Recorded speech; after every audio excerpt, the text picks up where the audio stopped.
ठरलं तर मग या मालिकेच्या येणाऱ्या भागात आपण एक जबरदस्त ट्विस्ट पाहणार आहोत।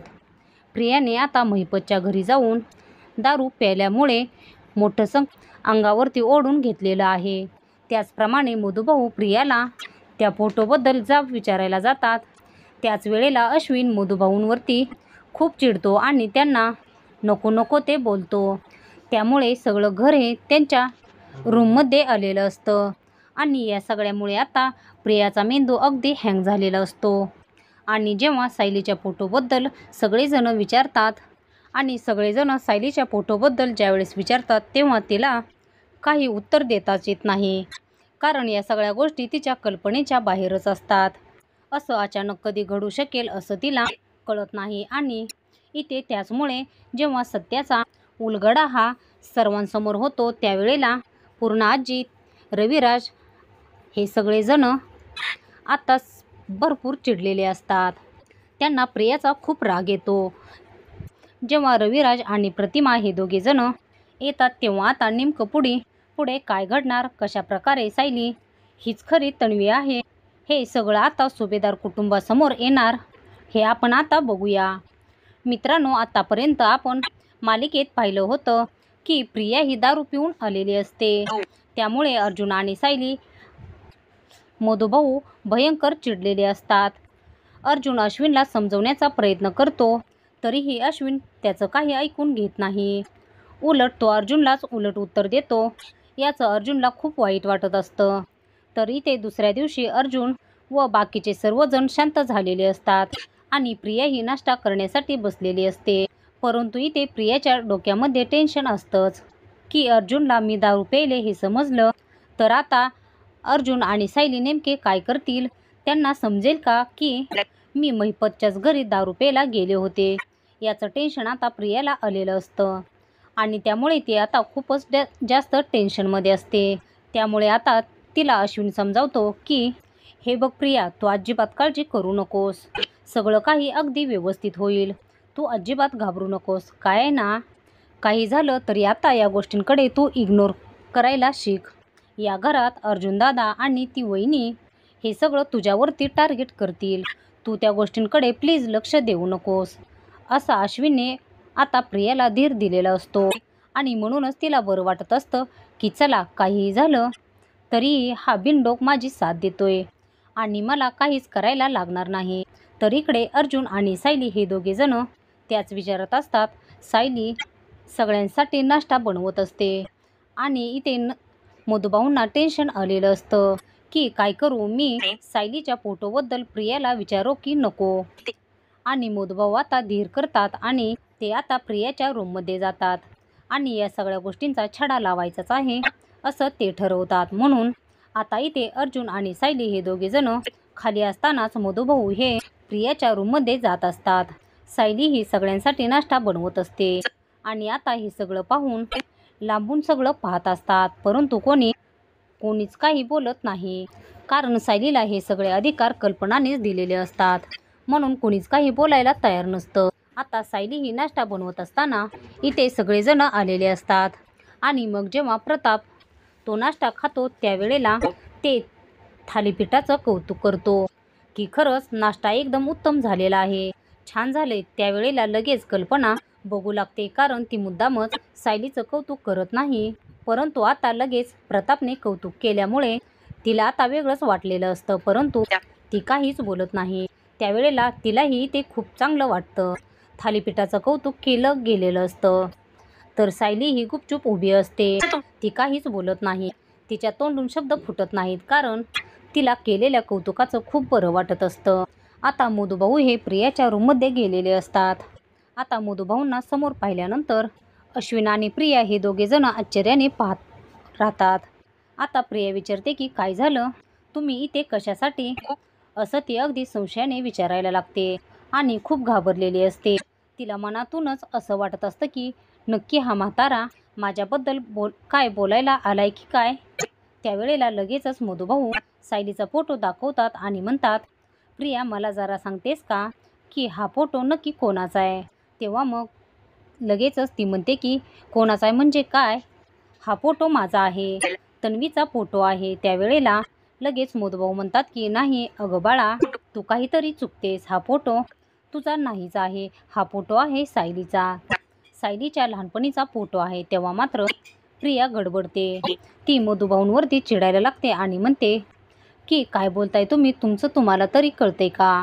अहो, हा फोटो सायलीचा कसा काय असेल? तन्वी, मी तन्वी, माझ्या लहानपणीचा हा फोटो आहे असं म्हणून ती चिडत असते. त्यावेळेला अश्विन हा प्रियाला शांत करून म्हणतो, ओ मधुभाऊ, तुम्ही हे सगळं काय बोलताय? माझ्या बायकोला या सगळ्याचा त्रास होतोय, तुम्हाला कळते का? तर आता हा गोंधळ ऐकून तिथे सर्वजण गोळा होतात. त्यांचा हा सर्व प्रकार कळल्यावरती अर्जुन म्हणतो, हे बघ अश्विन, तुझ्या बायकोवरती आरोप केले जात आहेत. याचा अर्थ ती काहीतरी चुकीची वागते, म्हणूनच तर तिच्यावरती आरोप केले जातात ना. तू ही गोष्ट सगळ्यांपासून लपवून ठेवली. परंतु तुला एक गोष्ट माहिती आहे का, की तू जे काही केलेस ना ते खूप चुकीचं केलंस. तू तिला चुकीच्या गोष्टींना पाठिंबा दिलाय. तेव्हा मात्र कल्पना विचारते की नक्की काय घडले. प्रताप हे आता विचारतो की अश्विन, सांगाल का मला नेमकं काय झालंय ते? अश्विन काहीच बोलायला तयार नसतो. तेव्हा मग अर्जुन म्हणतो की मॉम, तो काही सांगणार नाही, कारण त्याच्या डोळ्यावरती त्याच्या बायकोच्या प्रेमाची आंधळी पट्टी लावलेली आहे. मी सांगतो काय झालंय ते. हा इतका आवाज आज वाढवतोय, परंतु त्याला हे कळत नाहीये की काय घडलंय. काल ही प्रिया आहे ना, ती दारू पिऊन आली होती. दारूच्या नशेत घरी आली होती. परंतु जेव्हा मधुभाऊ आणि आम्ही विचारलं तेव्हा मात्र या अश्विनने तिची बाजू घेतली. का केलं, कशासाठी केलं हे तिला अजिबात विचारलं नाही. हे सगळं तिला न विचारता तिची बाजू घेतली. तू हे सगळं का केलं हे मला अजिबातच आवडलेलं नाहीये. तर इकडे प्रिया आता डोक्याला हात लावते. प्रिया म्हणते की बापरे, शेवटी हा अर्जुन ओकलाच. म्हणजे याने सगळं खरं सांगितलं. आता मी काय करू? तेव्हा प्रिया म्हणते की चला आता नाटकाला सुरुवात केलीच पाहिजे. म्हणून प्रिया नाटकाला सुरुवात करते आणि म्हणते की मला वाटलं होतं अर्जुन की तू हा एक मुद्दा घेऊन तू माझ्या कॅरेक्टरवर संशय घेशील, परंतु माझं तसं काहीच नाहीये. मी पार्टीला गेले होते. जो काही घडलेला प्रसंग होता तो सगळा मी अश्विनला सांगितलं. माझ्या मैत्रिणींनी माझ्या ग्लासमध्ये एक नॉर्मल ग्लास होता, त्याच्यामध्ये ज्यूस होतं, पण माझ्या मैत्रिणीने त्यात ड्रिंक्स मिक्स केली आणि त्यामुळे हे सगळं घडलं. आता इथे अर्जुन म्हणतो, अच्छा, तू इतकी भोळी आहेस का? त्याच्यामध्ये मिक्स केलं गेलेलं तुला कळलं नाही? अर्जुन म्हणतो की नाही, ती गोष्ट जाऊ दे, आपण इग्नोर करूयात. परंतु ही जी गोष्ट आहे ना फोटोची, ती इग्नोर करता येणार नाही. अर्जुन म्हणतो की मी आत्ताच्या आत्ता प्रतिमात्या आणि रविराजला फोन लावतो. सिनियरशी बोलल्याशिवाय हे काही कळणार नाही. त्याचबरोबर अर्जुनचा फोन लगेचच रविराजला येतो आणि रविराजला त्याने तातडीने बोलावलेलं असतं. आता इथे नागराजला ही गोष्ट कळलेली असते आणि नागराज म्हणतो की अर्जुनच्या घरून फोन, म्हणजे काल प्रियाने काही गोंधळ घातलेला दिसतोय. ही काही भुकली तर नाही ना दारूच्या नशेत काही बरळली तर नाही ना? असा प्रश्न आता नागराजला पडलेला असतो. तो म्हणतो की बापरे, आता काय करायचं? जर ही प्रिया सगळं बोलून झाली असेल तर मात्र सगळाच खेळ संपला. आता नागराज म्हणतो, दादा मी पण येऊ का रे? तेव्हा नागराजला रविराज म्हणतो, नको, मी आणि प्रतिमा जातो, बघतो तिकडे काय झालंय ते. तुम्ही दोघे इकडे थांबा, गरज लागली तर बोलवेन. असं म्हणून रविराज तिथून निघतात. इकडे प्रियाला टेन्शन आलेलं असतं. आता रविराजला बोलवणार म्हणजे काय होणार काय नाही हे कळत नसतं. त्याचवेळी इथे रविराज देखील आलेला असतो आणि रविराज आल्याबरोबर म्हणतो की काय झालं, इतक्या तातडीने का बोलवले? अर्जुन म्हणतो की हे बघा सिनियर आत्या, या सगळ्या गोष्टी आहेत ना त्या खूप पलीकड गेल्यात. काल तुझी मुलगी घरात ड्रिंक करून आली होती. तेव्हा रविराजला धक्का बसतो. तो म्हणतो की काय? अश्विन चिडलेला असतो. अश्विन लगेचच बाजू घेऊन म्हणतो की तिच्या ज्यूसमध्ये दारू मिक्स केली होती, म्हणूनच हे सगळं झाले आणि मी माझ्या बायकोच्या पाठीशी आहे, त्यामुळे तिला बोलण्याची काहीच गरज नाहीये. अश्विन असं मुद्दाम बोलून मुद्दा खोडून काढतो. अर्जुन म्हणतो ठीक आहे सिनियर, हे जस्ट मी सांगितलं, मुद्दा वेगळाच आहे. म्हणजे हा जो फोटो आहे तन्वी सांगते माझा आहे, परंतु मधुभाऊ असं सांगतायत की हा जो फोटो आहे तो सायलीचा आहे. जेव्हा सायली लहानपणी आश्रमामध्ये आली त्यावेळेला हा फोटो तिचा आहे असं ते सांगतायत. त्यावेळेला रविराजला धक्का बसतो. तो म्हणतो की काय बोलताय तुम्ही? म्हणजे हा जो लहानपणीचा फोटो आहे तो सायलीचा आहे, ही माझी तन्वी आहे. मग हा फोटो तन्वीचा असायला पाहिजे ना. त्यावेळेला आता ती लगेच म्हणते की हो बाबा, बघा ना उगीचच नसते आरोप करतायत, मला कळतच नाही. एकतर यांचा माझ्यावरती राग आहे. मला वाटतंय की बहुतेक त्या मर्डर केसमध्ये यांच्या विरोधात साक्ष दिले, म्हणजे मी जे काही खरं आहे त्यांना सांगितलं ना, कदाचित याचाच राग यांना आला असावा आणि म्हणूनच हे असं मला अडकवायला बघतात. माझी आयडेंटिटी जीस पुसायला बघतायत हे.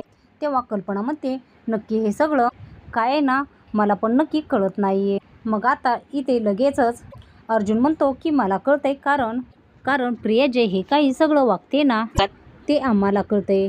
मग आता तन्वी आहे ती, मग प्रिया का बोलतोस असं लगेचच पूर्णाजी वगैरे बोलायला लागते. तेव्हा तो म्हणतो पूर्णाजी तुला माहीत नाही आहे ही मुलगी कशी आहे ते, हिचं सगळं सत्य आम्हाला माहिती आहे आणि म्हणूनच आम्ही या सगळ्या गोष्टींची वाटच पाहत होतो. परंतु मधुभाऊंनी एक मोठा खुलासा केलाय की तो म्हणजे हा जो फोटो आहे सायलीचा आहे. याचा अर्थ सायलीच्या पायावर, म्हणजे आपली जी खरी तन्वी आहे तिच्या पायावरती तुळशीपत्र असायला हवं ना, बरोबर ना. मग आपण एक काम करूयात, आपण हे जे तुळशीपत्र आहे ते दाखवायला सांगूयात, म्हणजे कळेल की काय खरं आणि काय खोटं. त्यावेळेला सायली म्हणते की ठीक आहे, माझ्या पायावरती आहे तुळशीपत्र. इतक्यात प्रिया विचार करते की चला, म्हणजे मी इथे वाचले जो काही परमनंट टॅटू काढून घेतला ना त्यामुळे बरंच झालं. तेव्हा इथे आता चैतन्यानं चांगलीच बाजी मारलेली असते. अर्जुन आणि चैतन्याने मिळून प्रियाचं जे तुळशीपत्राचं सत्य आहे ना ते सगळं शोधून काढलेलं असतं. तर मित्रांनो, इथे अर्जुन आणि मधुभाऊ म्हणतात की हो बरोबर, साऊच्या पायावरती तुळशीपत्र आहे. तेव्हा मग इथे सायली ही तिचा पाय दाखवते आणि तिच्या पायावरती जे तुळशीपत्र असतं ते सर्वांना दिसतं. सगळ्यांना धक्का बसतो की हे काय, सायलीच्या पायावरती देखील तुळशीपत्र आहे. मग आता सगळेजण बघत राहतात. रविराजला देखील धक्काच बसतो, हा नेमका काय प्रकार आहे. आणि नंतर इथे रविराज म्हणतो हे सगळं काय आहे तन्वी, आम्हाला सांगशील का हे सगळं काय चाललंय ते. त्यावेळेला आता तन्वी म्हणते की बाबा हे ना खोटं बोलतायत, माझ्याही पायावरती तुळशीपत्र आहे बघा. आणि त्यावेळेला ती देखील तुळशीपत्र दाखवते. आता सगळ्यांना धक्का बसतो, हा नेमका काय प्रकार आहे. म्हणजे सायलीच्याही पायावरती तुळशीपत्र, प्रियाच्याही पायावरती तुळशीपत्र, हे नक्की काय आहे असा प्रश्न पडलेला असतो. कल्पना म्हणते की हे सगळं मला काहीच कळत नाहीये. माझी जी तन्वी आहे तिच्या पायावरती तुळशीपत्र आहेच, परंतु या दोघींच्याही पायावरती कसं असेल. तर आता इथे प्रतिमा पण घाबरलेली असते. प्रतिमाला आतून असंच खरं वाटत असतं की सायली हीच माझी मुलगी तर नाहीये ना, असं आता तिला मनातल्या मनात वाटत असतं. म्हणून ती जरा विचारच करत असते. त्यानंतर इथे आता सगळ्या गोष्टींचा खुलासा अर्जुन करत असतो. आता अश्विनला त्याची चूक समजत असते आणि तो हात जोडून अर्जुन समोर बोलतो की हे बघ दादा, माझी काय चुकी आहे ते मला कळत नाहीये, परंतु हे आरोप करणं प्लीज थांबव आता. तेव्हा अर्जुन म्हणतो की 1 मिनिट अश्विन, असं थांबवणार नाहीये पुराव्याशिवाय. त्यावेळेला आता अर्जुनने ज्या माणसाकडून टॅटू काढून घेतलेला असतो त्या माणसालाच आता हजर केलेलं असतं आणि तो म्हणालेला असतो की हे बघ अश्विन, हा टॅटू आहे ना तो प्रियाने काढून घेतलेला आहे आणि तो टॅटू आहे हे मी सिद्ध करू शकतो. आणि म्हणूनच आता इथे अर्जुनने त्या टॅटू काढलेल्या माणसाला हजर करणार असतो आणि प्रियाला मात्र इथे धक्का बसतो की अर्जुन त्या टॅटू ॲटर्सपर्यंत पोहोचला कसा, ज्याने माझ्या पायावरती तुळशीपत्र काढलेलं असतं. कारण आता अर्जुनला आठवलेलं असतं की जेव्हा तो प्रियासोबत नाटक करत होता प्रेमाचं, तेव्हा प्रियाच्या पायावर तिने पेनाने ते काढलेलं तुळशीपत्र हे सगळं समजलेलं असतं. आता इथे प्रिया मात्र चक्कर आल्यासारखी करू लागते, कारण तिचं जे काही सत्य आहे ते सगळ्यांसमोर येत असतं. आणि जेव्हा त्या माणसाला प्रियासमोर बघते तेव्हा तो सगळे डिटेल्स टॅटू काढणाराचा व्हिडिओ तो अर्जुन सर्वांसमोर दाखवतो. प्रिया ही बघते आणि तिला या सगळ्याचा धक्का बसलेला असतो. आता इथे प्रियासमोर पूर्णाजी येते आणि म्हणते की हे सगळं काय आहे, म्हणजे तू तन्वी नाही आहे तर प्रिया आहेस आणि तू आम्हाला इतकं सगळ्यांना खोटं बोलून फसवलंस. आता असं म्हणून पूर्णाजी खूप भयंकर चिडलेली असते आणि सायली मात्र खूप बिचारी रडत असते, कारण तीच तन्वी आहे आणि तिचे खरे आई बाबा रविराज आणि प्रतिमा आहेत हे तिला आता कळलेलं असतं आणि बिचाऱ्या मधुभाऊंमुळेच ह्या सगळ्या सत्याचा उलगडा आता सगळ्यांसमोर झालेला असतो आणि रविराज देखील आता सायलीकडे बघतच असतो. आपली खरी मुलगी ही सायली आहे तर ती खोटी प्रिया नाही याचा आनंद आता करावा की काय करावं हे त्याला कळत नाही. सगळेजण आता खूप मोठ्या धक्क्यामध्ये असतात. रविराज डोक्याला हात लावतो की इतक्या दिवस ही मुलगी मला फसवत होती, ही खोटी प्रिया, परंतु मला समजलं नाही मी माझ्या सायलीवरती खूप अन्याय केलाय असं त्याच्या लक्षात आलेलं असतं. आता प्रियाचं नेमके सगळे मिळून काय करणार हे आपण येणाऱ्या भागातच पाहणार आहोत. ठरलं तर मग या मालिकेचे पुढील धमाकेदार ट्विस्ट पाहणे